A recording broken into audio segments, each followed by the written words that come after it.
مسلمان ہو یا نہ ہو، دلت ہو یا نہ ہو، مگر سماجوادی کہتی ہے 47 لاکھ ہم نے آپ کو دیا، اور یہی کیا بجنور میں کہ 20-20 لاکھ روپے کا اعلان کر دیا گیا۔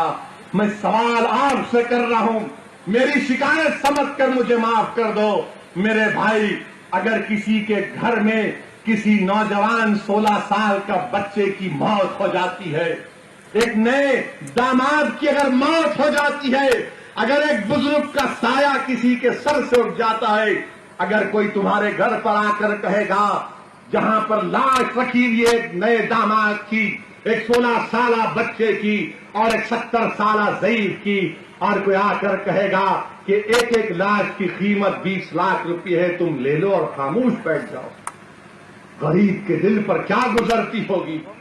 غریب تو ڈر سے خاموش ہو جاتا ہوگا، مگر اس کے سینے میں ایک طوفان ہوگا، ایک لاوا پھڑک رہا ہوگا، مگر غریب جواب نہیں دے سکتا۔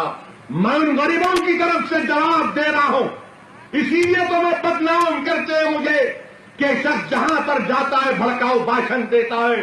میں آپ سے پوچھنا چاہ رہا ہوں کہ میرے اس مختصر سے خطاب میں نے کس کے مذہب کے خلاف کوئی بات نہیں کی، میں نے ناانصافیوں کے خلاف آواز اٹھائی، میں تمہارے سینوں میں جو سوالات ہیں، جو تکالیف ہے اس کو بیان کر رہا ہوں۔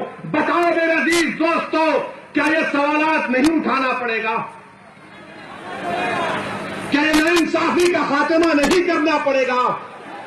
میرے بھائی اگر کرنا چاہتے ہیں تو متحد ہو جائیے اور اپنی پارٹی کو کامیاب کریے۔ قیصر گنج سے انشاءاللہ تعالی یہاں سے مقابلہ مجلس کا اور بی جے پی کا ہوگا، سپا بی ایس پی نہیں آئے گی بیچ میں انشاءاللہ تعالی۔ مقابلہ ہمارا اور بی جے پی کا ہوگا، مقابلہ ہمارا اور مودی کا ہوگا، اور ہم بتائیں گے اپنے اتحاد کو مضبوط کر کے، تاکہ اتر پردیش کی ویدھان سبھا میں جب ہمارا نمائندہ جائے گا تو وہ آپ کی آواز میں مسائل کو اٹھائے گا۔ اتر پردیش کی ویدھان سبھا کے در و دیوار کو اگر اللہ اجازت دے گا تو اتر پردیش کی ویدھان سبھا کے در و دیوار آج تڑپ رہے ہیں تمہاری ظلم کی داستانوں کو سننے کے لیے۔ اتر پردیش کی ویدھان سبھا کے در و دیوار آج تڑپ رہے ہیں کہ کوئی اس ایوان میں آ کر وقت کے فرعون کی آنکھوں میں آ کے ڈال کر ایک مظلوم قوم کے انصاف کے لیے لڑے۔ میں آپ سے اپیل کر رہا ہوں کہ آؤ اور متحد ہو جاؤ۔ یاد رکھو اتحاد زندگی ہے، انتشار موت ہے۔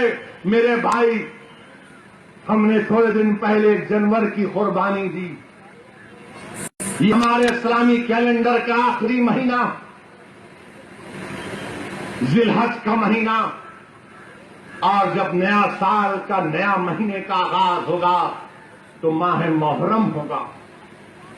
تھوڑی دیر کے لیے سوچو نوجوانوں کہ اس میں حکمت کیا ہے پروردگار کی کہ سال کا آخری مہینہ اور نئے سال کا شروع مہینہ تم کو دعوت دیتا ہے قربانی کی۔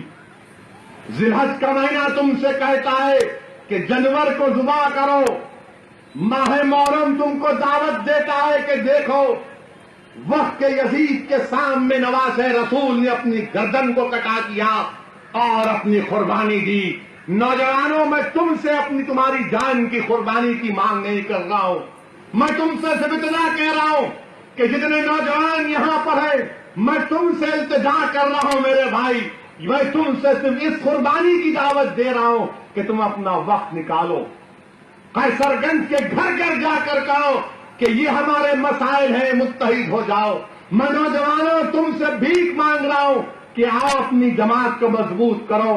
میں تمہارے سامنے گریبان پھیلا کر علماء کرام اور بزرگوں کی موجودگی میں آپ سے بھیک مانگ رہا ہوں کہ 70 سال ہو گئے میرے بھائی، بہت ہو گیا اس ریاست میں، ہم نے بہت تباہی اور بربادی دیکھی، آخر کب تک ہم ان تباہی اور بربادی کو دیکھتے رہیں گے؟ کب تک ہم نے بابری مسجد کے شہادت کو دیکھا، ہاشم پورہ کو دیکھا، ملیانہ کو دیکھا؟ اس سماجوادی پارٹی کی حکومت میں 300 فسادات ہوئے، مظفر نگر کا کارنج ہوا، 90 سے زائد لوگ مارے گئے۔ بتاؤ ہم ان کا کیا حساب کتاب کریں گے؟ جمہوری